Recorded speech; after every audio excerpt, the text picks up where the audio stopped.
All right, so let's start.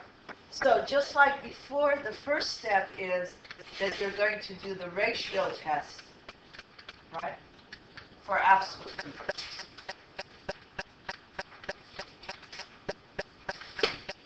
And in the ratio test for absolute convergence, what we do is we take the limit of an plus 1 over an. Absolute value is n goes to infinity. Now, in here, I'm going to get the limit n goes to infinity. My an plus 1 is where I substitute n plus 1 for every n. So I get x to the n plus 1 over n plus 1 factorial. Now, when I divide it by an, I can just flip the fraction, just like we've been doing. So if I flip it, I get n factorial in the numerator, x to the n in the denominator. So this gives me the limit, n goes to infinity. I'm going to open this up, write it as x to the n times x times n factorial. In the denominator, I get n plus 1 times n factorial times x to the n. And now we simplify.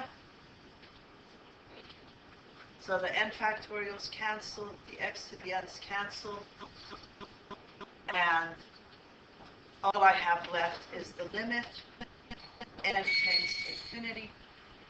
I'm going to separate the 1 over n plus 1 and the x, just like we did before. Separate these two. Now, do I need the absolute value around 1 over n plus 1? No, because it is positive, right? So here I get the limit, n goes to infinity, 1 over n plus 1, absolute value of x. Now, as I let n go to infinity, well, the denominator gets very big, and we had a theorem about that, so the limit of 1 over n plus 1 is 0 times the absolute value of x, which is just 0. So that's the first part, which is when we do the test for absolute convergence. So I took the limit is equal to what? 0. Now step 2, since 0 is less than 1, the value of x can be anything. So the radius of convergence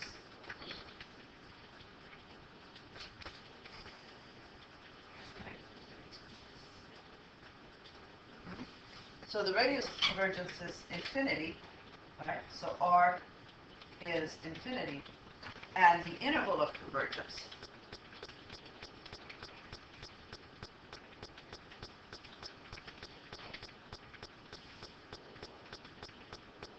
is from negative infinity to positive infinity.